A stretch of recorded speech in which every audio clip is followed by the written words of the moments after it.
Hansanna go David Lochry, Blantamach, agus Shadishik, Dunach Fahi, who better started to shoot and hit score. Down him fought can it down.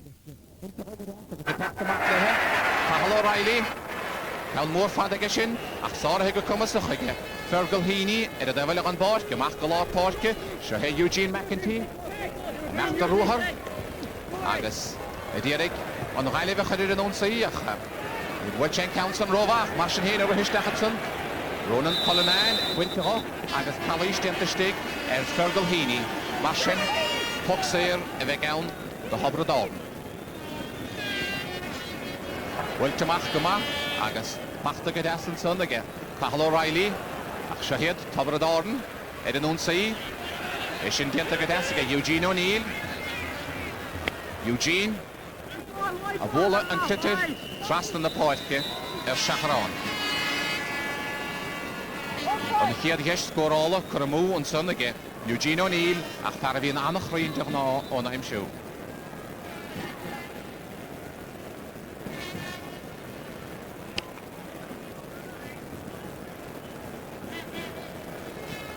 Poxon Vuelte, Anna Aderfad, Agus Rohistachansa, Rory Gantley, Agus Vuelte a Hall and again Rory Gantley, Agus and here Colleen, Pachta again Matt Finbar Gantley, a very good score, Marty.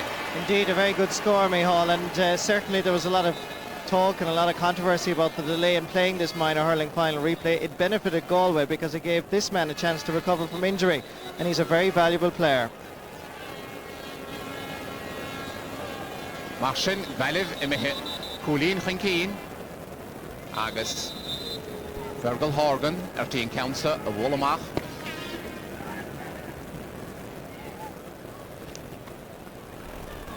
Wiltestach, Agus Remach, Eugene O'Neill, Neil Chetapig Rohinetson, the Darren Shacknessy.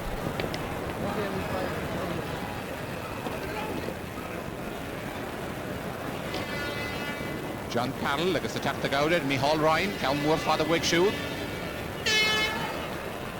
Wiltestach again, Dunach Fahi. Agus Fachta again, Michael Kennedy, Ashkady Dunach Agus Shaw, on here dish, the Hobra Darden, Dunach Fahi, Behol Govidach Shen Council, and Hannah Drasnach near Yen. So, the stopper Higadas, Agus Richie Brady, a Machanson, Goody Eugene McEntee, Agus Shahun and Riley Reached. Shahe, Micheál Ryan.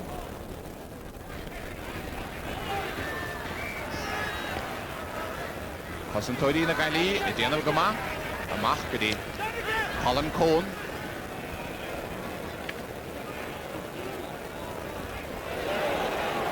Mianson, le Tabrador, na Gashahu David Locktree, Agus Anagish to David, and Tabna Colleen the Nally. Very good score again, this time by David Locktree from Gort. And Galway playing with great confidence and starting well. Martian, Colleen as a Haley, again Alive, Agus Trinomati Gully, Immerame.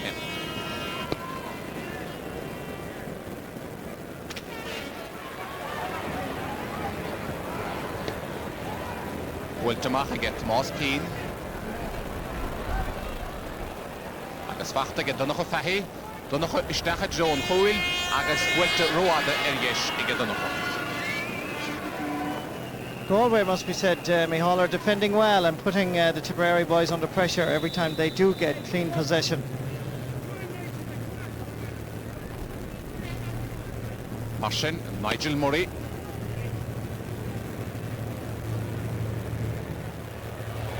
Agus an Riley, because Rory can't click a hide here, Anna Hoos, could I get shoot, and the Hadimura. Wiltestach go Heishel, Agus Mark Kearns. Imihi Wig shoot. Shahe, Thomas Costello, a Machgadi, Lord Podja. Drachown, Agus Anagish and Son again, Aiden Pineyard. Wilte, and Heaven Alive Edition, Agaden and Balthasar.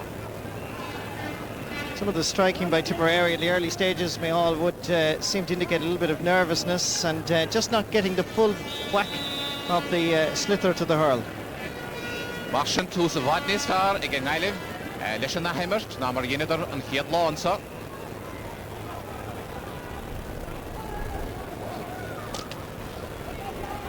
Fight, Schleun Gama, Agus Shahe, Richie Brady. Agus Kalish Denton Sunday, Fergal Heaney, Eugene Cloonan, Marshin, Puxair, the Nailiv, is Dishigan Nailiv, and trio score of I'm show. On Baltasa, Eugene Cloonan, Crean, I'm sure heard in the fortnight.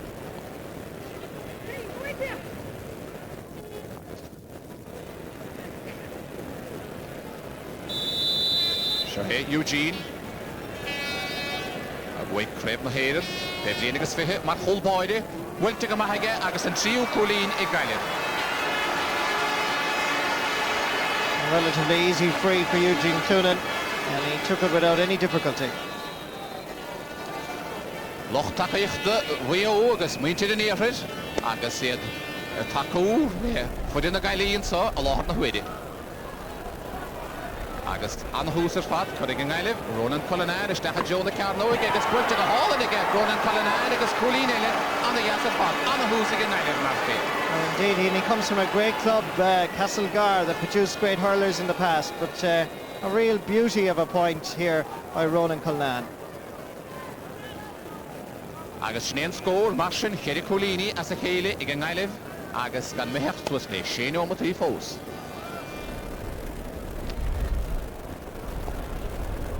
Nog een fahi, is daar Michael Kennedy, Dishigan Michael en Machter Roher, agus in de tennen de derde gestop, agus een Geert Colleen Geert Colleen, ik heb down, Michael Kennedy. Michael Kennedy caused a few problems for Galway a few weeks ago, and he's beginning to do the same thing today. Agus Dishigan Gwynetsa, Mohamed Goini, Rohistach, in de tennen de derde gestop, Eide hin Hassav, agus Wilte, Crean, idir na Quilly. Agus shot there, Pobladon, agus Paul Kelly, and the Roharayan of the Paul, and Matt Lishkafoil, with Daskady the Nochafahi, and the Geshiga the Nocha. Agus Wilte, Crean, Harish at Rasnal, the Gatonachafahi, Mashin, Colleen, idir the Forne Inish. Tipperary very much depend on Donica Fahy to perform well at centre-half forward, but just indeed as he did the last day, he produces a great save from Nigel Murray. He was going for the top corner. Nigel Murray, indeed, it was the crossbar that did the trick, not Nigel Murray this time. College Dinta, John Tehan in the development board, it's John Carroll, Hargrave Aberdeen Irish in the have around the Shaftene. Margaret Gloon got to hit a hockey as a mommy on the Shane of the Parse, Derek Michael Kennedy, a winter Macharish, because in the tenon or Yakenfish, Agus Puck Tabline, if again the Hobrador.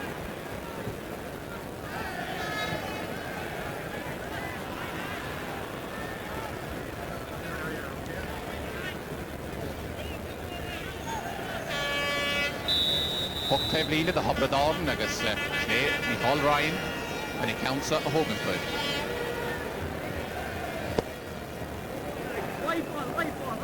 Wiltige, Trasna and Huil Shafran.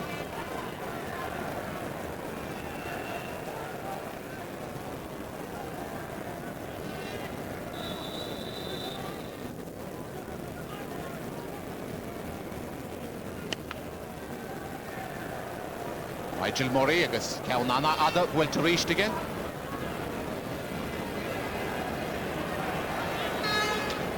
And Schnitter, Eredalabagoni. Winter Stacha Gaten Pioneer, agus Eugene Cloonan, Shinta Eredalab, agus Gorstingen. And long to Sach. A T. Irene, Mirkulan Utirai, agus Allegation is a score, and while Eugene O'Neill score, Michael Kennedy, agus Wiltig and Michael, agus Marish, Anna Havold, the Anton Goldboy, Fergal Horgan, agus Puck, Pugveder, agus Chief Head Martin. Indeed, once again, it's Michael Kennedy that produces the save from Nigel Murray as he did in the drawn match, and certainly this was a great opportunity for Tipperary, and Eugene O'Neill did everything right, gave it to Michael Kennedy, and then this man stopped it. And the first diente Nigel Murray, agus and Puck, Pugveder agus Chief Head, a Hogan to get William Maher, captain the Forne, Wilte again William agus Wilte the Hall and again, agus an Ishney after a hand Colleen Mowing.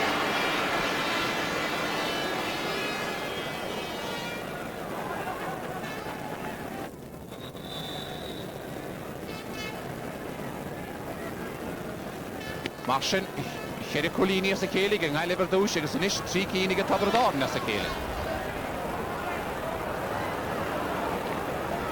Wilta go deasige Paul Kelly agus sehe Eugene O'Neill agus Calais dienta ag Eugene and son Eugene McEntee.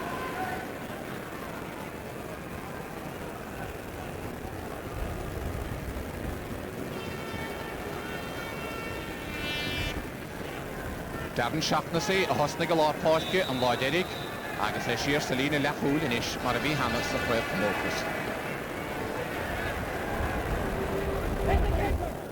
Wilte roada ergesh ag Darren.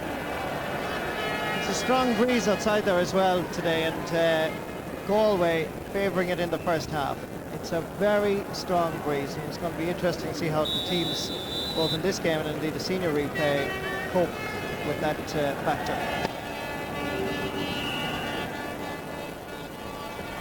Fergal Horgan, Wilte Gadimi Hall Ryan, and the council Gimmy Hall, agus William Agas, Ruth Sassna, Aidan Doyle, Buited, and son again Nigel Murray, agus Ekura, Davili, and son Marshall Purple Vedragas Chief hit in a huida. Nigel Murray, and the Haval Denton Stushki again. I think Nigel is telling his defenders why didn't they shout and tell him that he was going to be tackled. He just didn't see the Tipperary man coming in to hook him. William Maher, captain of Forne, I hope he can counter. As she shoot, shapes he goes forward like a deer. Agus on Moyer, a hoot, a known, and that killish they have leaded.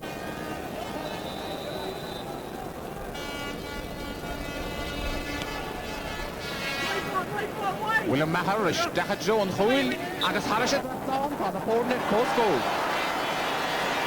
It's a very good point against the breeze.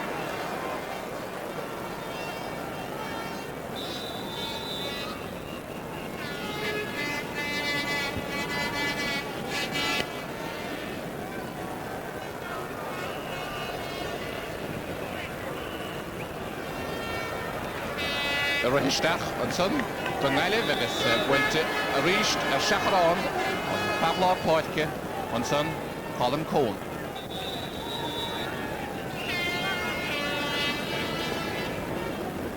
Martian, the Forne, it co-scored.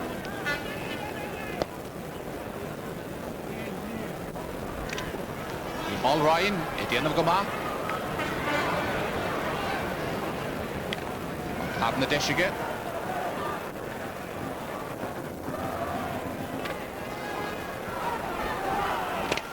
Stop here, Anna Yassitson again. Thomas Costello, Bulushir, Darren Shaughnessy, Bunter Johansson. Paul Kelly, Shahed, Darren Arish, there is the council, Fakta Gades again.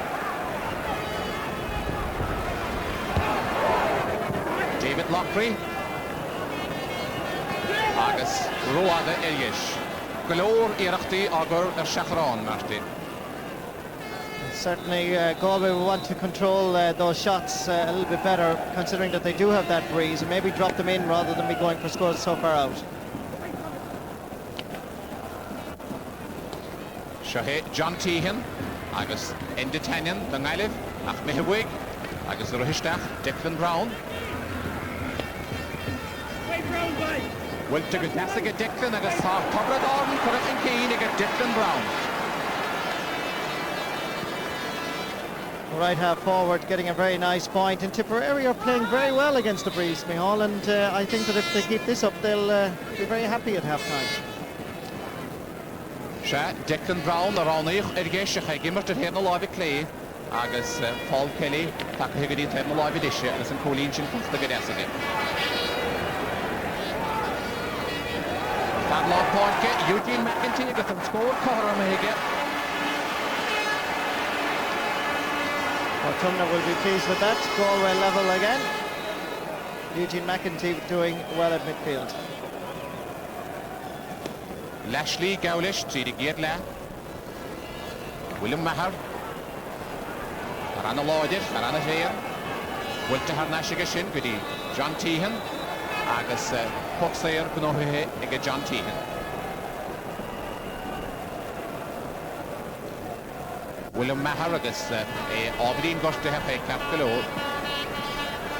Sinead Paddy Butler.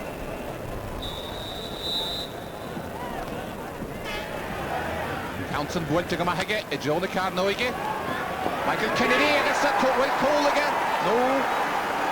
On Will Coolighan, tá Coolighan, Michael Kennedy. On the count of five, with the start Joe the card no again.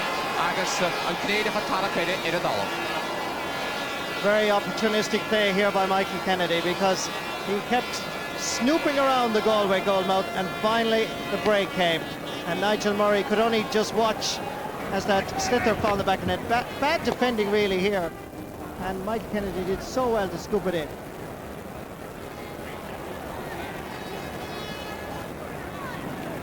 Agus attack the Mackinson, John Carroll, on Tamani Tree and Trust the John T. and Shaher, Rory Gantry, a hostage get out the Nile, Tarana Lloyd, it will bound the aid in again, or Nadia Nakahan, Agus Shahem after step, and getting a highly hooded ass for him.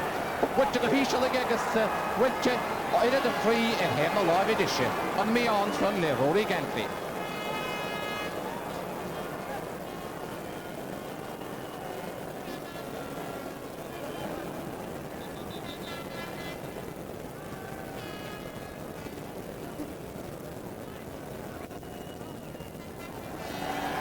This is the Tipperary goal here by Michael Kennedy, and Galway defending was lax, but great play by Michael Kennedy. Full marks.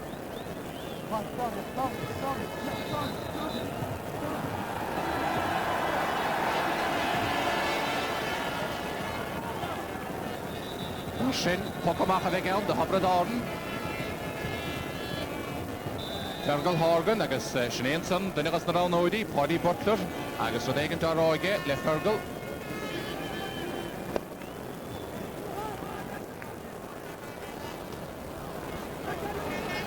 Cousin Nailif, Pahal O'Reilly. John Tehan. Agus Dishinish again. Eugene O'Neill, or Yachante Michael Healy, Bargawil Bownell Aiden. They've been against him with to get Michael Kennedy and Farafui the Cool. Will to Roada and hit the lobby Clegg. On that oak sheet again Multoid, Agus Shane no Lenenson, Banistoid, the Gali, Agus Puxer again, the Nigel Murray.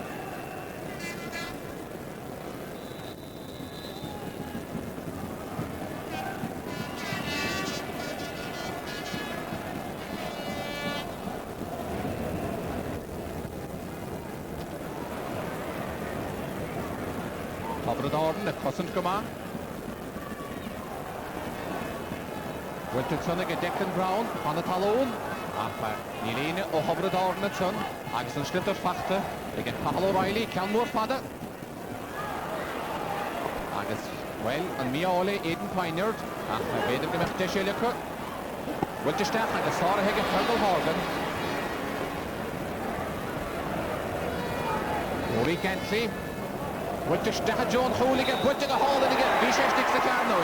And I don't shake it again Multoy. And there's a really cool boy that got to him. Agus Eugene Cloonan got to him. Eugene had got to him and want to sap.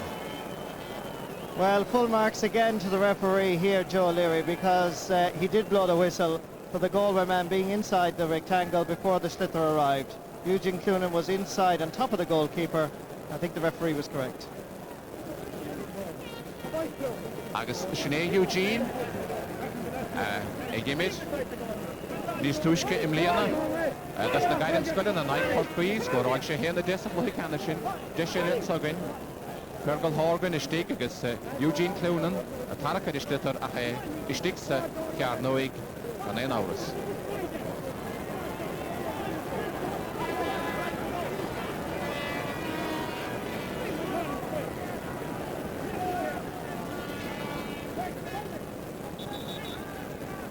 Agus Jim Carney, Sgilligan again Jim Dunn. Got a mark at the heel well, Ahruig chalk there for Nagalua, Marta Colin Cohen got the Agus Tashe Asa Parkanish. Well, Colin Cohen, the Galway midfielder, is injured. He's hobbling off the pitch on the far side of the field by the dugout, and he's been replaced by Shane McClurden from Killimer.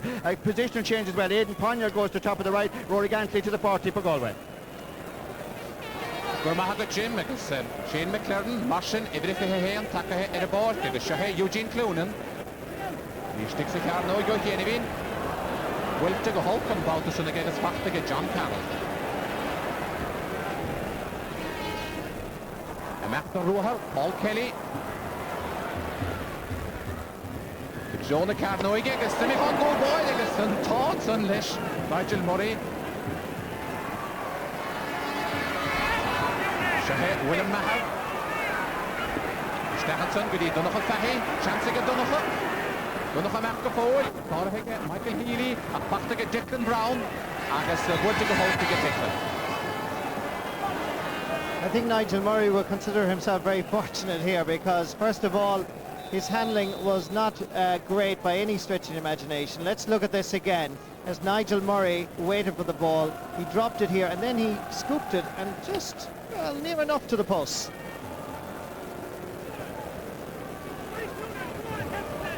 Pobredarn, Michal Ryan, a Cossaint Goma, and Parlour Porke, a Quintiga Hopig, a Shahirori Gantly, a Stackbody Ronan Cullinan, a Jessica Ronan, Quintiga Hort, a Ronan, a Colleen Aledan.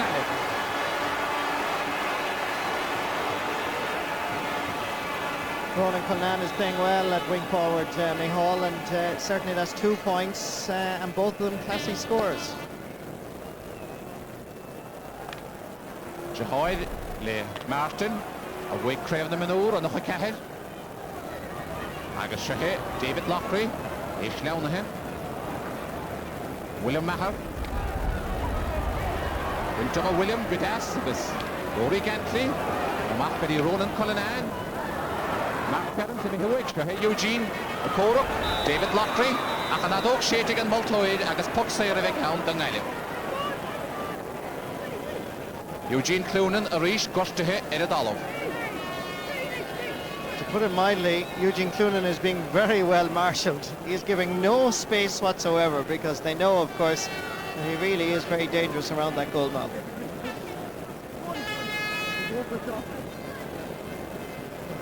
Agus Eugene Cloonan Heinig, a Hokig and Puxay Ersa. On to the chef Hulin. No Kada Yanashe. Well, to get us call after Eugene Cloonan. Eugene Cloonan is a highly took a hard nice again. Well, I just said that he's dangerous around goal, and nobody expected him to go for a goal on a simple 20-metre free. He took the Tipperary defence by surprise, and it was a very courageous decision because he could easily have been criticised for missing it. Mashin, Anna Vachtir, Dintiga Eugene, agus Shahe, Ronan Cullinan, agus an Hailif Currachan Keen. Agus Puxayer, Hamish Dinta, Ronan Cullinan. Eugene Cloonan, a Loyach of Wade Cool, or Yeniv, a Hokig and Council.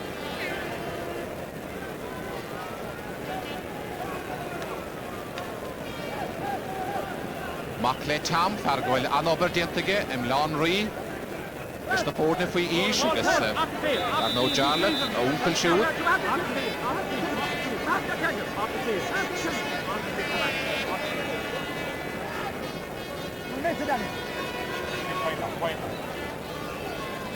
Lastig den Line, Hoogbener gestahat. Shahe Eugene. Wiltige Eugene, I guess, pulling in a post, and I live again, Eugene Cloonan. He really is the man that Tipperary are going to have to watch, both from frees and from play.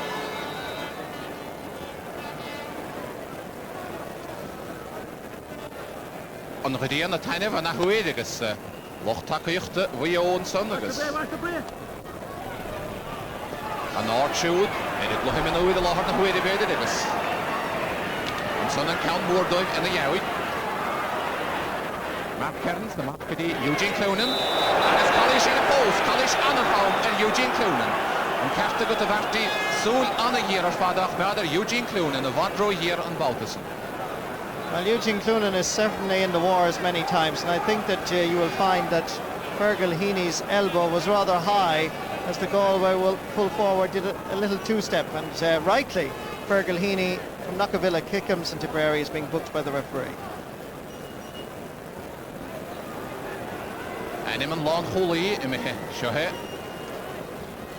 On schlitter gege so an elinfachte aan de grond gas aan orden sonnige o Fergal Heaney.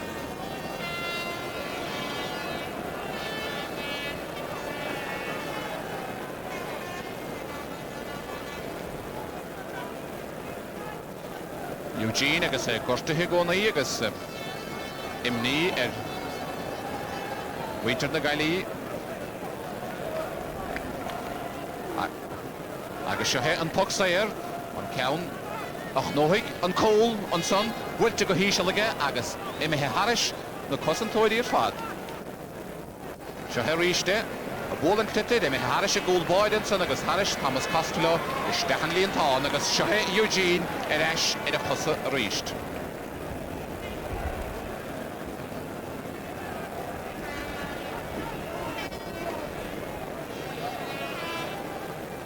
An Tipperary sa chóil dar nóta in na Galí fé bhíon agus fithe a bhuaigh creid na héireann. Níos túisce.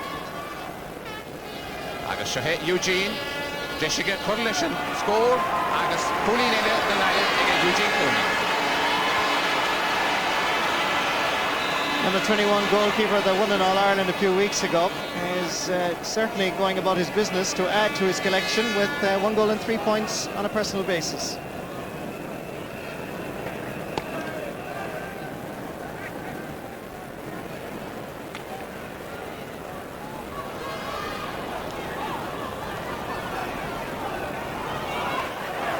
David Loughtry, an talón is deachgarí Mark Kearns a chuigeann le Markistig, Thomas Costello, agus an bháin cholaí Fergal Heaney, Sné Fergal.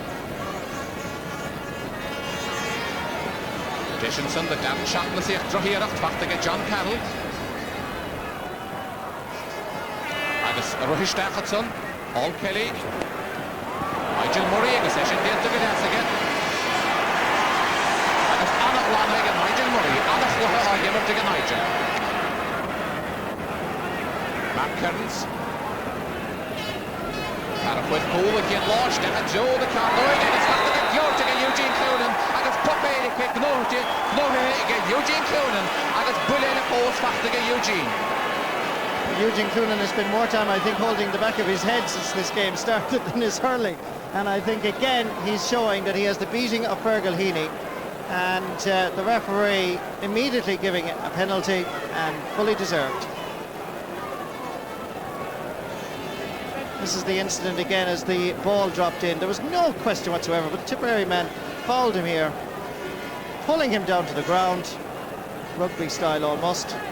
And he's lucky indeed Tipperary man wasn't spoken to again, and it would have been a bye-bye for Fergal. Martin Eugene Clooney, fuid pocaid agus a chéadchluthe agus bhís ásta le cúlín cad a dhéana sin báltasa. Tút fé chól agus chóla bhí a dóg ag Eugene Clooney. I like this style of Eugene Clooney. Another man would not have possibly gone, considering he surprised him a moment ago, but had a go and again was successful.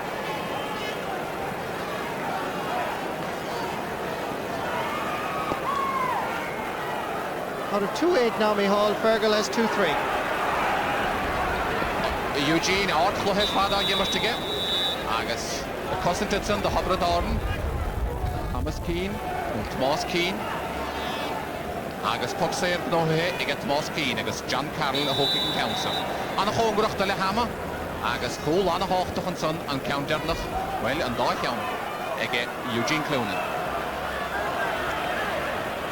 Ní bhaileh staunathe an dédige a siad a mithe an Keane go mór an is agus a teachtamachtóid Kevin Coy. Mark Kearns ach buinte go bhharc agus buinte go maithaige Thomas Costello ach seo David Loughtry agus Calais déanta ag David. This was a cracking shot really by Eugene Clooney, and the Tipperary defence, while they stood manfully, they really hardly saw it.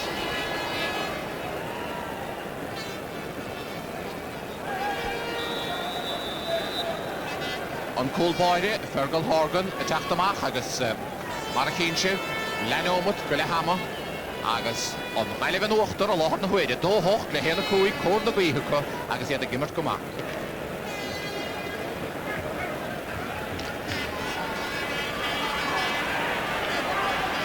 Eugene O'Neill agus bhíar agus titarach nóthú buinte go.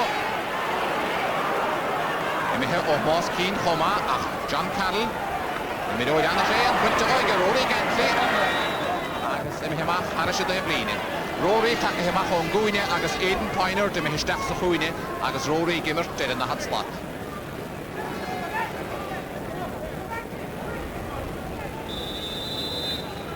Well, hann sé mach go lá páirce, beidir noch a ceithir agus bhí me seannach le roiith chomá. In de Tanyan. Mark Kearns. Stoppa hygge tæsa ge Mark, agus se Rory. Rory Gantley agus Magnus isteach an de bhuile ó John Carroll. Mark Kearns, deise ge Mark, bwyd ag a hall yn hannes y drasnán ag Mark Kearns. Well, it's an interesting contrast with the last with the drawn game, because at one stage Tipperary led by 8 points. Galway, playing with the breeze in this first half, now lead by 7. And at half-time, that's exactly what's the gap between the two teams. Marsin an Hailib an Ochters de Kietla agus Chesto we wechen dedig iad mehechan kien agus iad mehe schacht golini chan kien iad anahoste faglo heen agus sin ag lehama an score an sa bartge Croke an Hailib donae Tabradarden heen a Cúig. Yeah, it's interesting stuff in that first. Gedo real an Schlitter Katistach agus Túskura leis an immert agus plantamach an sonige John Tehan an ón gydí Paul Kelly a Darren Shaughnessy Bóla an titar isteach an Gailib agus se Mark Kearns an ag eisiau gymar bwynt isteach agus siŵr gyda Eugene o eisiau Paul yn fydig si an y halail gyda an tan an y halail ag Fergal Horgan an slitar isteach sa Carnoig y gona i agus bwynt ymach ag agus ffacta ag David Lockery Mark Kearns agus bwylte Shefron in Edinburgh ag Mark Kearns.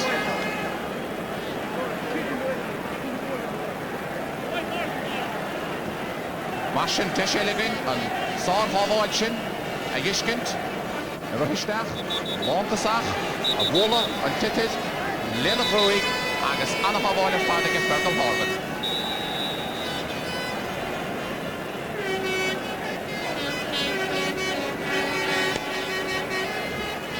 Cwrdd na gwyhe yn eisiau Tabradarden sy'n tarna le. Declan Brown agus Puxair gnohige. Siach golini chan dedig be sy'n y dirge Gardason a Lidw. Le cwrdd na gwyhe agus Eugene O'Neill an Lántasach a Hokigan Council.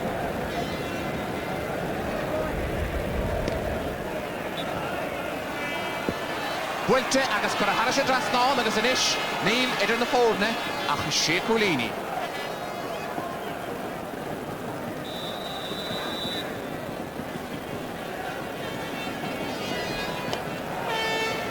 Nigel Murray agus naik na gwyhe Marsin Hain bwylte anafach agus anadige.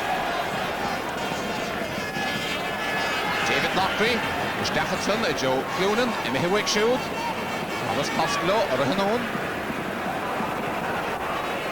Rory Gantley Snewn na hybwig Machta hanes i gyda'r Scalais Bron a diad yn Rory Gantley William Trawn fachta ag Rory Gantley a hoed y dalof agus Marsin enim Declan Brown a dol y lawr yn Voltora. Rory Gantley gwr brisich o chwys swas ge 3 siachtan y diag o hyn agus siohe y dalof brisich o chwys nis tŵsg agus desilyn synagyn on Schlitter fachta yn y helifan synagyn agus yn Willie fachta yn synagyn agus dalof Hwrlais Cwrer agus ti lanwn tyraig.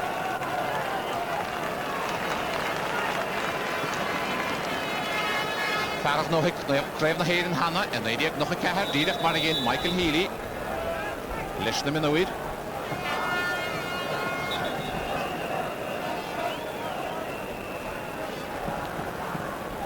Marsin Puxair den Gailib. Eugene McEntee Roada et gen na live edition.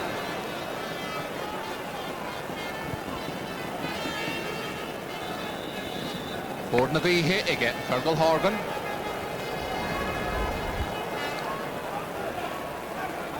Sara Higadas ige Darren Shaughnessy.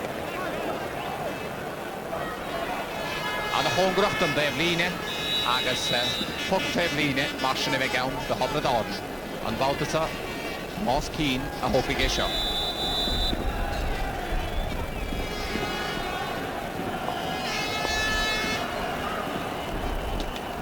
John Carroll agus Rory Gantley an the chórach is fad after a súd. Agus é sin díta go deas go Ronan Cullinan, bute go glóte go éan tainheart an parafuid an dá hól, ceir a hól a bhá go Croke im léana. Is stoppa go deas an Baldason ag an Tomás Keane.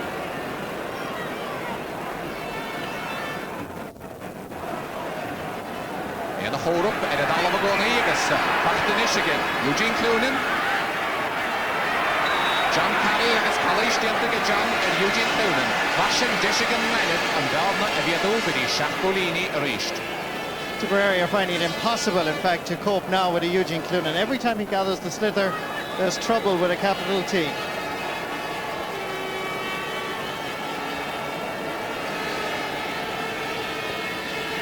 Shahay Eugene and a door can in ish again Eugene.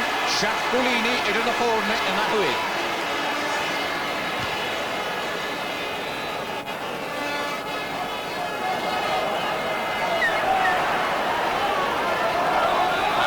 Lini and it's on the Hubble Darwin and it's the John Teenan.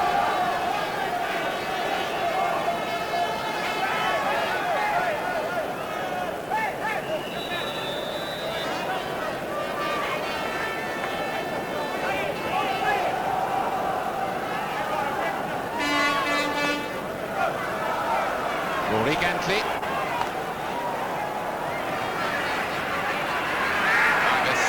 He's into the Eden Piner the Tunnel.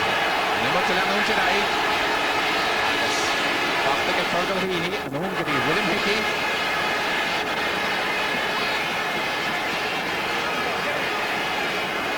Stop for Hickey dance again. Cathal O'Reilly.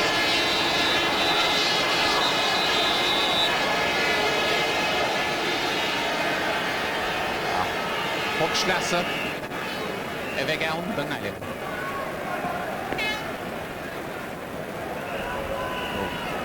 Puck Schlesser the Hubble Darwin begint te komen. Puck Schlesser door shoot. Wel niet het puck zeer gaan. Agus Eugene O'Neill a hoping council. Wordt ik glote ik Eugene. Agus kon het treindier Harris het ras nou. Good point for Tipperary, and it keeps the Premier County in touch. And they'll be hoping that Eugene O'Neill can avail of more possession now that he should be getting in the second half.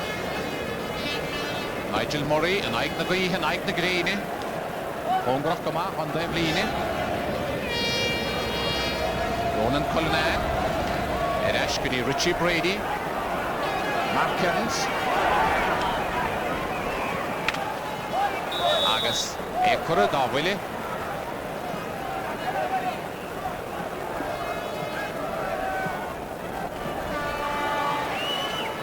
Agus Focal again, Jim Carney in Ishton.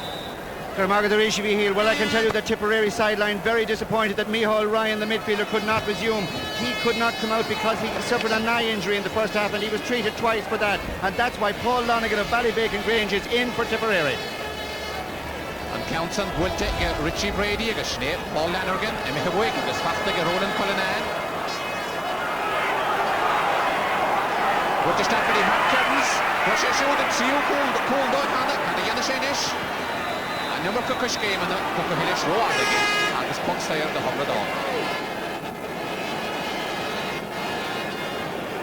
Agus under the Elle, the taft at the boy, the Hubble Dawn.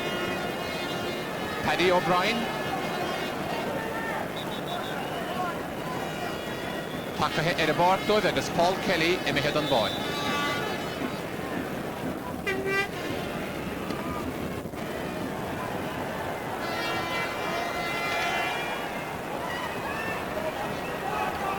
Hubble Dawn, the Derek Dollar in on sea, because on high level, because Darren Shaughnessy, cousin come on.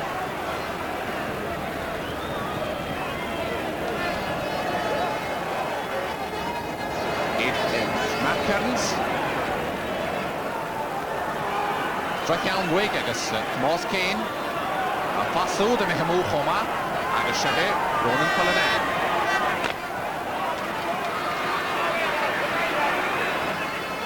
Fergal Heaney agus College Diantag son again, Eugene Cloonan. Schnee and Taharoo and son, Diantag again, Hubble Dawn. Paddy O'Brien. Takahe, at a board, and it's Paul Kelly.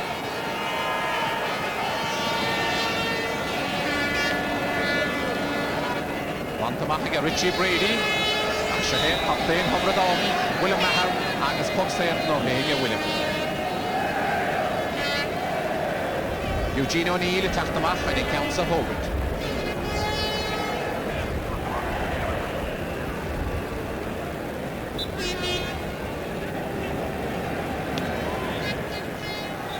Wiltig agus initially after a Cuculini, Eugene O'Neill and Counson for a Harish across now again.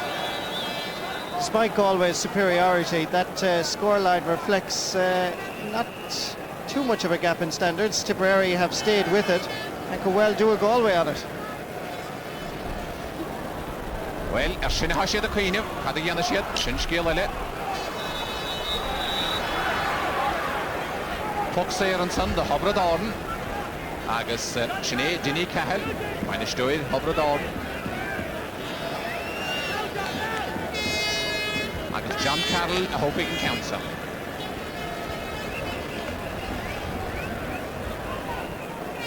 Michael Kennedy, Jessica Michael, and a half-oiler reached again. Nigel Murrayson, or half-oiler father, this puck, who better as chief of it. Well, Nigel Murray has played very well, if at times dangerous, particularly in the first half, but in fairness to him, he's brought off two very fine saves in this game, but this one was point blank and really brilliant.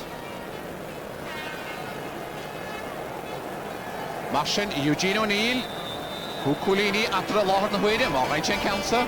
Tenomati Gwille, Emre Mehe, Marakin Chivigus. Shady Gandorna Alido, Wiltish Dahat John Holig at Harsha Drasno, the Nish, Nilatra, Shady Colini. 4 points the difference now, and Tipperary are doing very well. Remember again, Micheál, although sometimes it's not a major factor in the game of hurling, but the breeze is so strong that it is a factor today. This is the save from Michael Kennedy. He hit it with everything, point blank, and Nigel Murray responded magnificently. Shahid Khalif, Wilt Stachanson, Shane McLaren,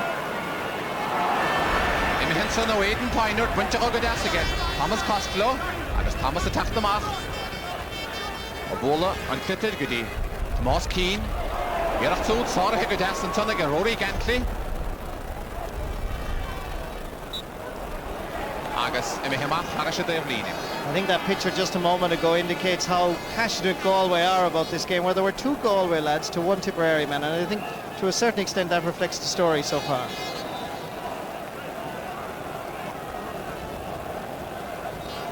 Marshin, Eugene McEntee, Lesha Buktevline.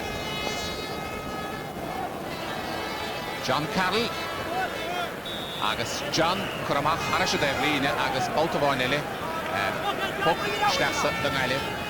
Rory Gantley, a hoping council. Agus Eugene McEntee, a Rohanun Piggy. Agus Eugene Haney, and a puck Tevline at Hogan.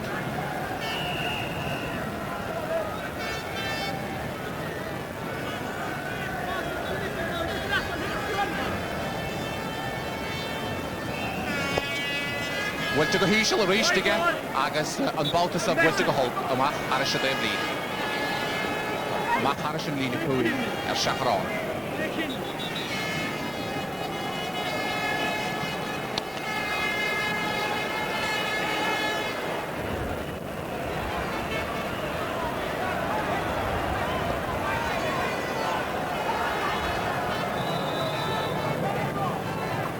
Puck Schlesser, Agus William Hickey, a ball and clitted with John Tehan hoping counts it. Never stick the lean, it put better as that.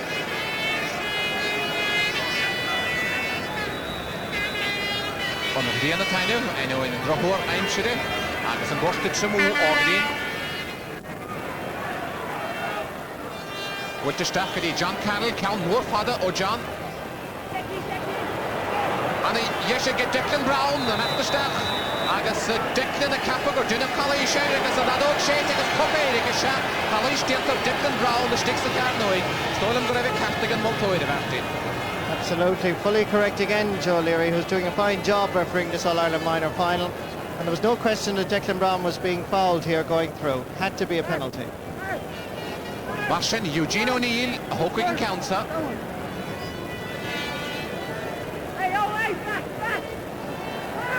Ceann an háchtach.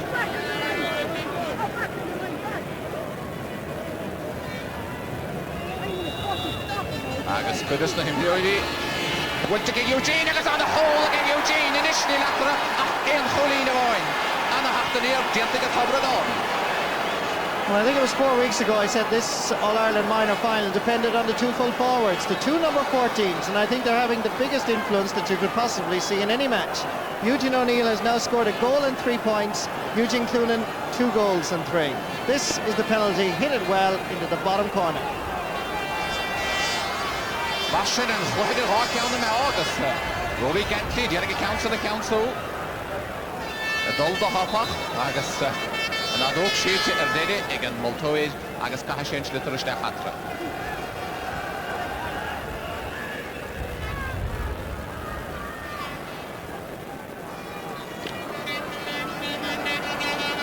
Went to back again, John Carroll, Agus, Goya Schultz, Hobra Dorninish, Agus Schnee, Donnacha Fahy, Foxer, Elliot Nohe again.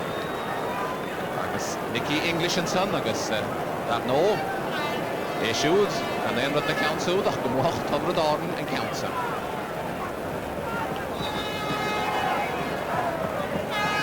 Eugene O'Neill, and Bonta Sacharisht, Wiltige, Ishtah John Hoyle, into the free, and him the live edition. It is a difficult breeze though to judge, Micheál, because while it's very much favouring Tipperary, it's going from right to left, diagonal rather than straight down.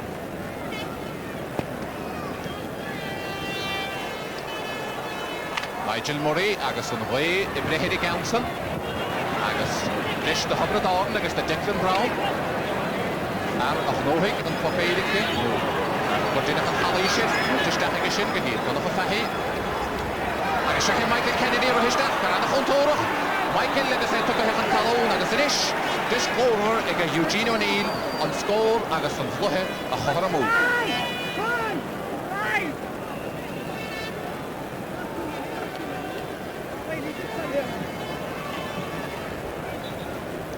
Shahe Eugene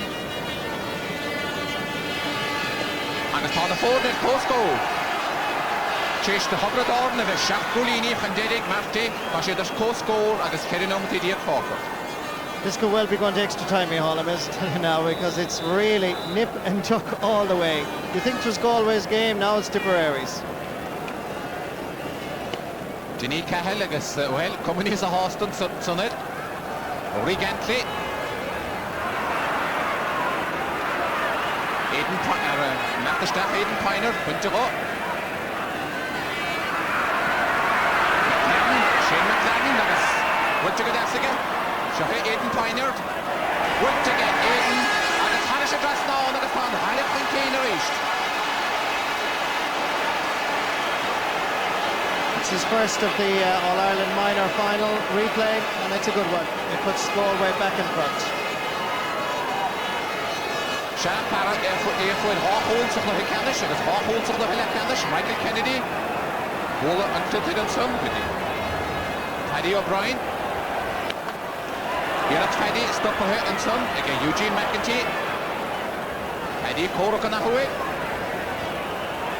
Darren Shaughnessy, William Maher, Wiltige William, Agus Pop, Cookviad agus Chief hit, Emma Hamach the Green, when it was the cooler here.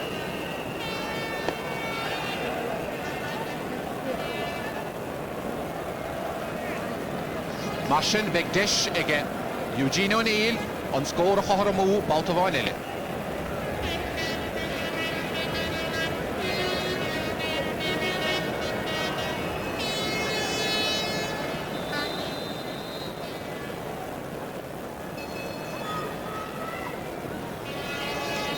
Eugene O'Neill, Ishtah John Houle, and it's on the forward at co-score, Baltavon. Level again. What will decide it? Well, it's Dakin and all, Kilishevig law. Nigel Murray, Amahanson, Giddy. Cathal O'Reilly, I guess. Schlitter went to get shoot, Giddy, Rory Gantley.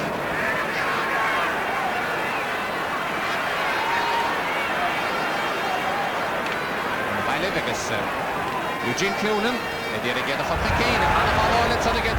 Moss Keen, and a shot Moss, and a Rohan. And Heinig in the board, but on the days of the Canish, Moss and Atlish. And a shot down Shacknessy on the high of the core of finish. David Lockley. Schlitter, Imiham Hudson, Dabreem Camoin. Amos Costello dear.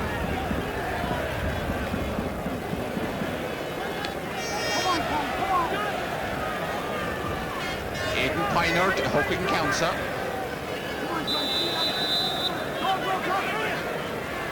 And Margoini, Idan the Fordney, a lot of the Huiri, Idan Koharak.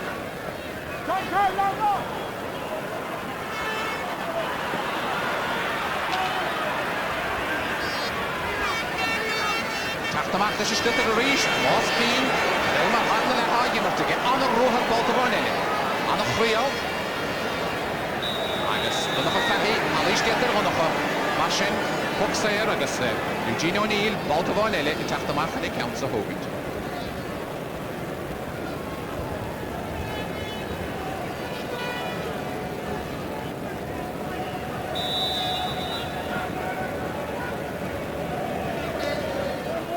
Shohei Eugene, agus Builte Roada, and hit the line of clay against Eugene and Balthasar.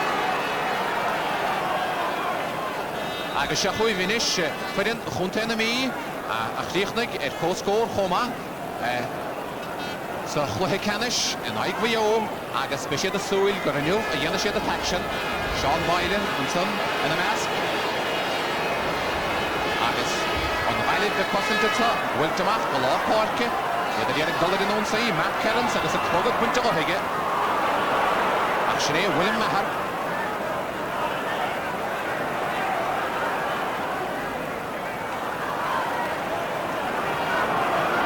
Shane McLaren, Winter Stacha John Hoyne. Eugene Cloonan, I guess. Alish Dinta on Sunday, Eugene or John Tehan, I guess, and him showed an ish a dollar now on Voltora. Tommy Dowd, agus Quidin na mi, a tach lohisteach, agus iad súl the súl, gur lo a vega corran na nu.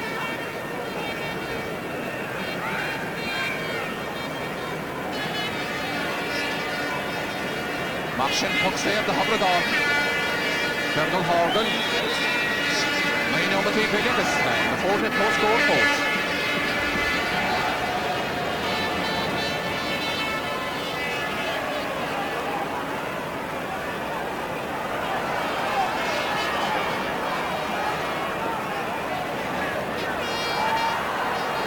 Rory Gently, a shot of Rory, doing a bit of a get shown the agony and Rory Rompama, or Rohan. Agus a Caro Denny, Agus I stop for him. Agus Rory goes to him. He had a chasing the loft up after the Galley. Shahid Tabradorn, and after don't see. Agus dishing at Eugene O'Neill, and it's not Tabradorn, Corachan Keen, again Eugene O'Neill. Well, it's amazing how the play can fluctuate, because at one end with Rory Gantly and a very brave and flamboyant run coming to an abrupt halt. From that stop, came down to Eugene O'Neill, and a very good point for Tipperary. Agus Rory Gently, Edithalov, agus Corlai Shacharid. Agus Shahid. This is the instant again, Mihal, Rory Gantly coming through. Out came the corner back here. Well, he attempted to play a shoulder, William Hickey. And from that challenge, and from that loose slither, Tipperary worked it down the other end of the field for a point scored by Eugene O'Neill. And he really is playing a fine role in this second half. A good score. Mashin Cornagui, I get Tabradorn, I guess he had the Mehe Coolini Wine Keen. I guess Didach Femarvi. On Raleigh och Coolini gaan dedig, wel Shaq Coolini gaan dedig weer Tabrador nach ta. Och die naam she heeft als je het meer gaan kien.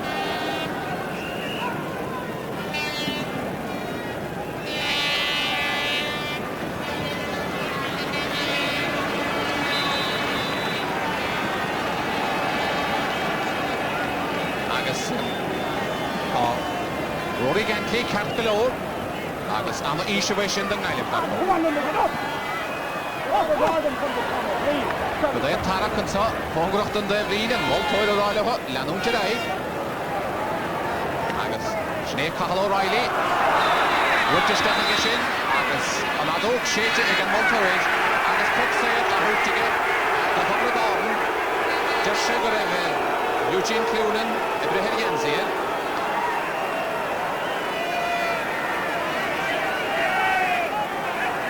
Loch takeich yn y gali, anna fi hosterish.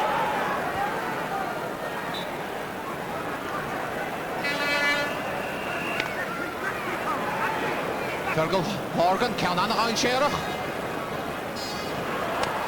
Agus stoppa hyn sy'n ag cahal O'Reilly, yn o'n gyda Darren siap na si. Agus siohed Darren yn eisiau mechta rwhar.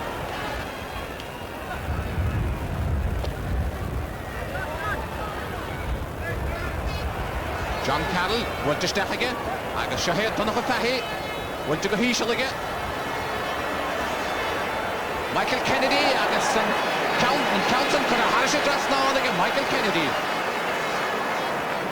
This match is over, and if Tipperary do win this All-Ireland minor replay, I think Eugene O'Neill and Michael Kennedy will be on the lips of most people because they really have played very well at full forward and corner forward respectively.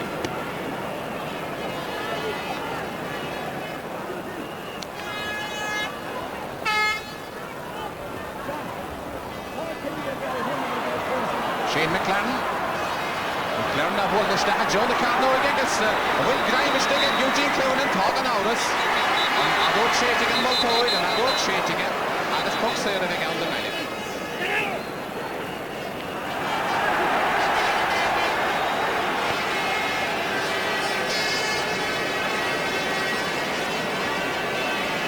And it's Skila against Jim Carney doing.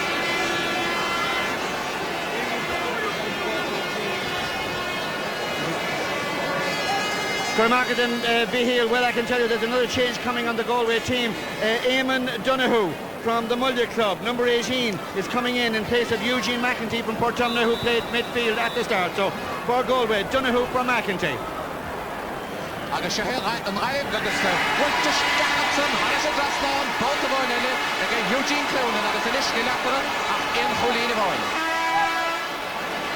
What you see is just a continuation of the incident where Eugene Cloonan went in on Fergal Horgan after the whistle went, but I think to Eugene's credit, I really don't think he heard the whistle. Marsin, ni lafra ach yn ten chwlin y foen, agus was leit sin am wyt i gwylio fforca. Agus Shahil, Ronan Cullinan, ond rhaid efo tachter esh. David Locktree, y dierig y counts yn y bola. Agus John Carroll, y dierig y stop. Shahid, Tomas Keane, agus Tomas y dolar rwhar, baut o fo'n hili.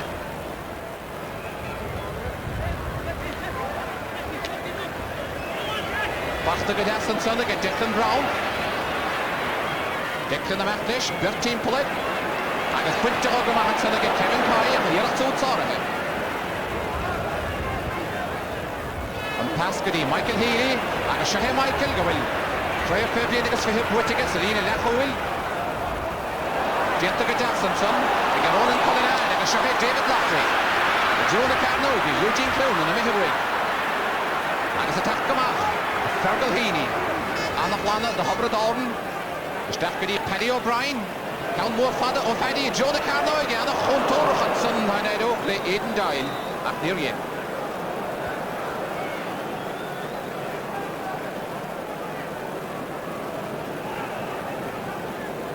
Galway need a score and they need an equaliser in the next 2 minutes. Ond chwyd yr holl iawn am eog o ni, agus Tobra Dorn, Method yn o'n si. Kevin Kye, y dierig I fwyd gyda Darren siap na si. Darren pan y talon, Shahid Michael Kennedy, par anna chwn tŵrwm. Ond come on, Titi Hywig. Len o Roig, agus bwynt y gymach again. Ystach gyda Eugene O'Neill, agus Harris y Draston. Again, Eugene, I gimmicked it out the Hubbard Orden. That could be the winner for Tipperary. Eugene O'Neill again, the man to get the point.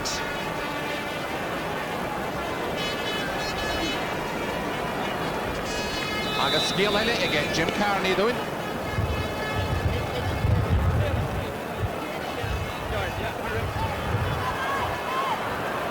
Eddie Carey take a head of walk to Hubra Darden. Ach Shachwin, Cathal O'Reilly. Weltige sin gadi Ronan Cullinan and Hallin. Agus Chicagoish did the stick of Eugene Clonan. Nach am nimmer til an July. Eta bech an Talon. Agus so. Anna Proville prachtige Eugene Clonan. Agus stick in the other word. Eugene sheet to the dollar. Agus the revenge did the stick near Tenachan Collation. Well, this is an incident between Fergal Heaney and Eugene Cloonan, and fists were flying and a little bit more as well, and I think the referee could really have his hands full here because he has to discipline Fergal Heaney, the Tipperary fullback. He's already booked him and he could well be seen. And indeed the Galway mentors were off the bench. They were totally angered and very incensed at what they saw. And Noel Lane, as you can see, the manager in there, and let's see what the referee Joe O'Leary from Cork is going to do.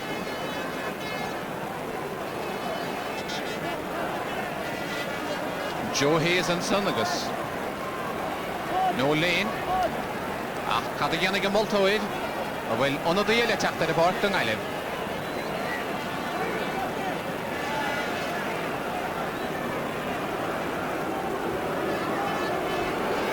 Paul Kennedy take a head of bhart don Eileh agus mochtach écht na Galí anna bhí hásta go Joe leis a moltóid. I must say I'm a little bit disappointed that Joe O'Leary at that stage did not take action because it warranted action.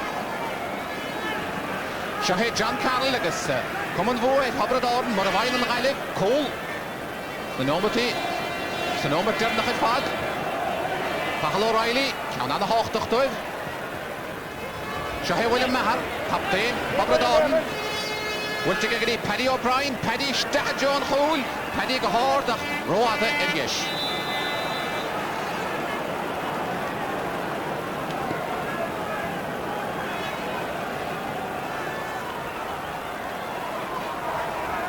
Well, Hurling idir na fórne, agus Hubra Darden chan cín, donna cha fachi, an Stitterson, Wilta Machaga gadi, Michael Kennedy, Ábharín, Joe Taib na live edition, ach, pásta go bhfuil Hubra Darden chan cín, agus go bhfuil nómar te chus din am tí fihid in mar a mithe.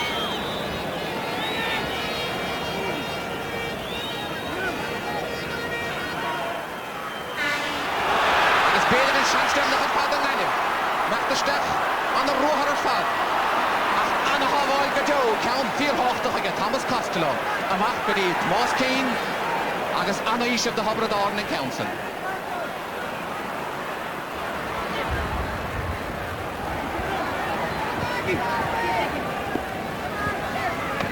Hubra Darden skipper Landon Dolovanson agus puck sair a big out an Eileh.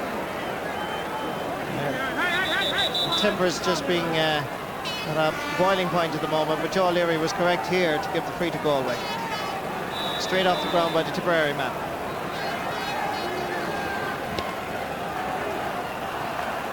Chance posting in Eileh by Gadin Lohan Council Wallastach, Rory Gantley Croke, Aidan Shahir Meachtarsteach a Ronan Cullinan a Meachtarsteach go forward. Eugene Clonan or Tangadish again Eugene in Meachtarsteach agus Sábháil aga Mahagan Fergal Horgan. Wilta Machagus an Eileh posted an own sleeve Eamon Donoghue a Croke. Ach tá buirte again William Maher agus Shré tá Craim na Héir an buirte again Hubra Darden and Shale County agus an Eileh anna dhíimach at fad. Tipperary san uile bhauta san uile chluthí canis in aig Hubra Darden. Agus Kelúra an son ag Hubra Darden Sné William Hickey agus na rán óidí agus iad illegaléir agus an Shale County agan isiacha an chora le ein chunta eile in éireann ó heb craimhacha minúid. Agus beag an Eileh mí hásta anna bhí hásta gur chaileadar an Counsa.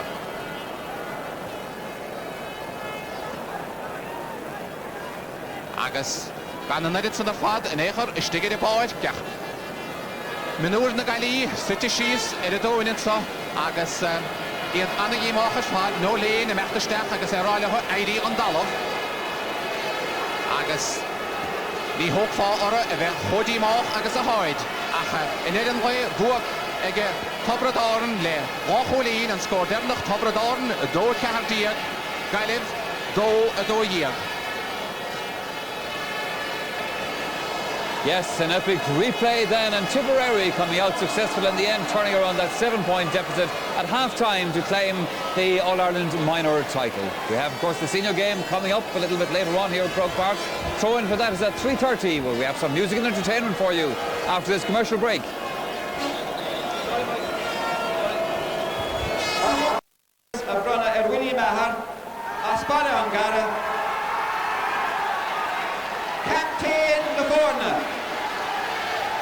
Curran Scala Éireann á Runna an Son again Ardathbog William Maher captain Hobra Darden agus an Sheo County Buite again Hobra Darden.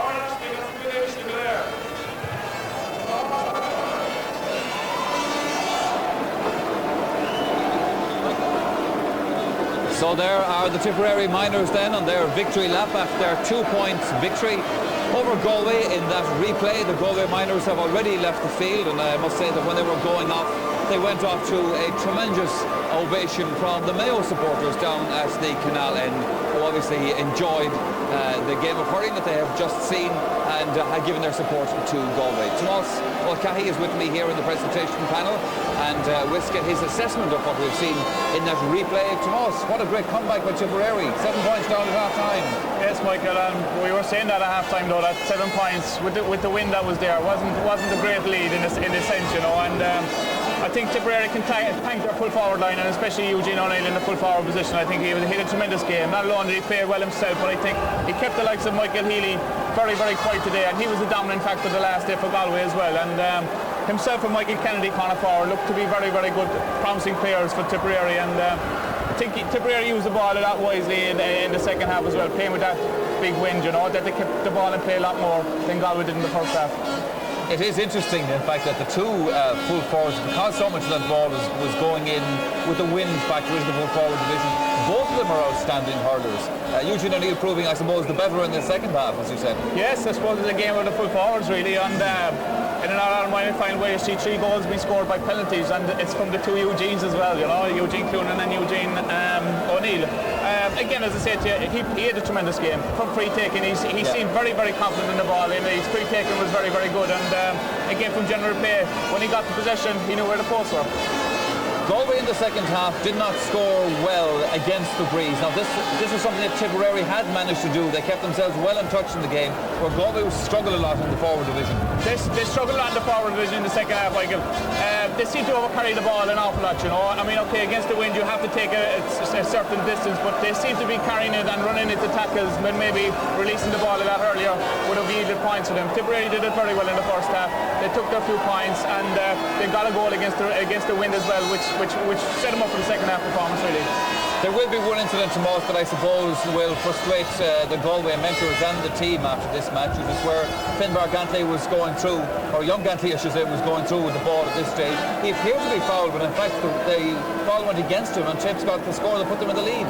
That's right, you know, and that's the danger when you're going through with a ball like that and you give the quick hand pass that they follow one tackle, and it looked to me to be a free in for Galway, I must say, you know, and on that occasion Tipperary got away with it, and you just say that could be the difference between winning and losing matches. And Tipperary went down the field and got the point that put them ahead. Just looking at the game from the wind factor point of view in relation to the football game coming up, that is a very strong breeze down there. It's bad enough in hurling, it's going to be worse, I suspect, to most of the footballers. I would think so, Mike, and I would hate to be the goalkeeper that's putting down the ball on the 14-yard line to take the kick out in this wind, you know. It's probably going to be a game of 2 halves, and hopefully the wind won't spot it too much, that there'll be a good football game. Okay, Tomas, we have one of the incidents from that match standing by. This, I think, is one of the goals, so let's just have a look at this to remind ourselves of some of the things that happened in that second half. This is the tip goal. Again, it's Eugene O'Neill again in a situation. He's very confident, very good at lifting and striking, and his shot was very well placed. I mean, you couldn't ask for better than the shot to see it going into the right or the left-hand corner of the net, you know, and he gave the defender no chance. Tomas, let's just briefly look forward to the football match. We'll be leaving our presentation panel here now in just a moment. Before that, we'll ask you for your view on the football game, because you can speak with authority, because you did play football for Croke in the Munster Championship. I'm surprised by you bring Colin on the hurling side of it, you know. No, I mean, I watched the football game the last day and I thoroughly enjoyed it as well, you know, and I I suppose I hope there's a good game, you know, and I hope the wind doesn't spoil it. From a neutral point of view, I just hope there's a very good game. I have a little soft spot for Mayo, you know. I'd like to see Mayo win it, being honest with you. I know Colin was not going to like me hear me saying that, you know, but I must say I'd like to see Mayo winning. All right, Tomas, listen, thank you very much for your thoughts on both the hurling and the football matches today. Tomas Mulcahy there. Okay, you've probably heard a little bit of music behind us in the background there while we assess that hurling. Stockton's Wing are providing the entertainment here this afternoon. Let's pick up on a little bit of that.